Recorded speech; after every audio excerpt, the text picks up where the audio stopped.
Saudara Partai Hati Nurani Rakyat atau Hanura menggelar bimbingan teknis nasional untuk anggota DPRD Provinsi dan Kabupaten Kota. Kegiatan ini berfungsi meningkatkan kapasitas wakil rakyat daerah dalam menjalankan fungsi legislatif, anggaran maupun pengawasan.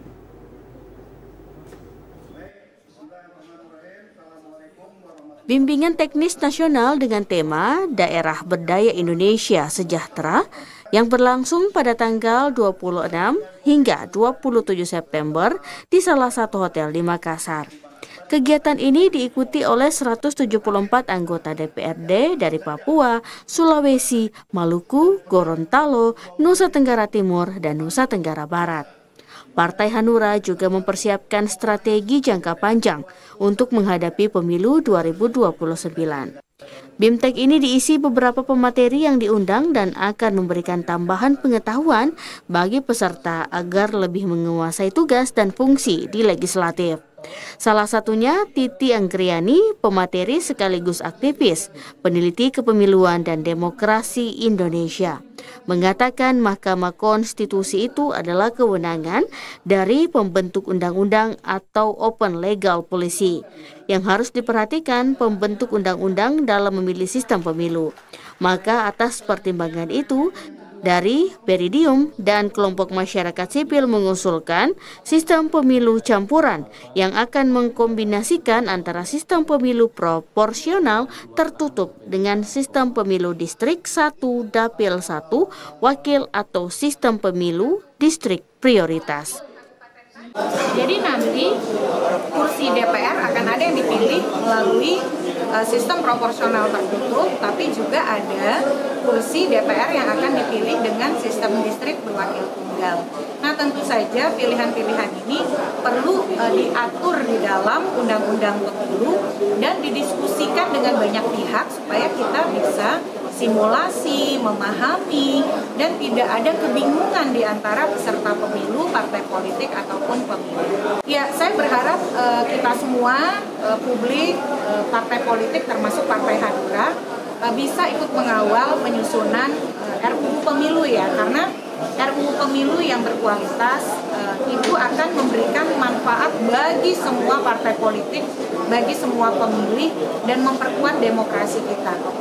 Saya kira gagasan dari Partai Hanura soal penghapusan ambang batas parlemen dan agar satu kursi pun harus bisa diakomodir merupakan gagasan yang baik.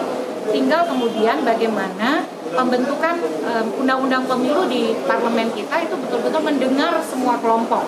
Sebab di dalam banyak putusan MK termasuk soal perintah melakukan rekonstruksi ambang batas parlemen dalam putusan nomor 116 tahun 2023, MK mengatakan partai non-parlemen pun harus dilibatkan di dalam pembahasan tentang parliamentary threshold atau ambang batas parlemen.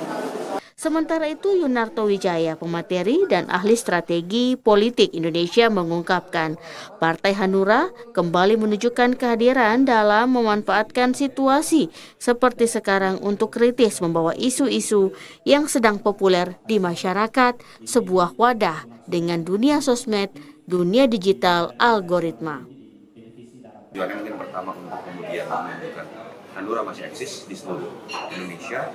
Yang kedua adalah penguatan bagaimana anggota DPRD yang kemudian bisa menjadi wajah Hanura memanfaatkan situasi seperti sekarang untuk kritis membawa isu-isu yang sedang populer di masyarakat, dan itu akan jadi kekuatan tersendiri baik dari sisi branding ataupun dari sisi menarik konstituen untuk bisa memilih Hanura yang sempat hilang dalam dua pemilu.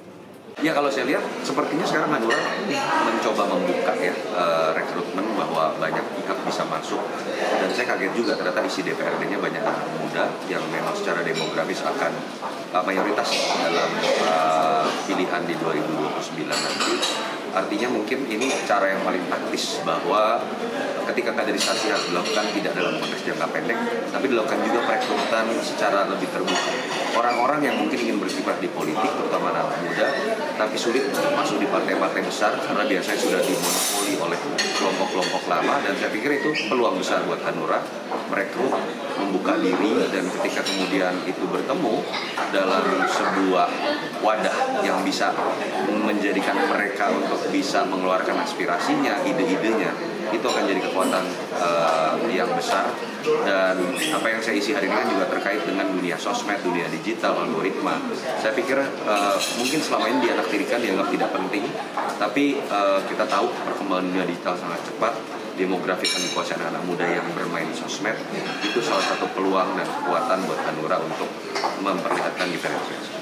Ya, saya berharap bimbingan teknis ini dari beberapa pakar, ada Mbak Titi Anggra ini di bidang pemilu, saya di bidang komunikasi politik, Faisal yang sudah menjadi pelaku ya, akan membuka mata bahwa cara-cara lama ini harus diterobos dalam komunikasi, dalam mengagregasi aspirasi masyarakat, dan partai yang tanpa beban karena tidak ada di parlemen, tidak menjadi bagian dari koalisi, harusnya bisa memanfaatkan ini.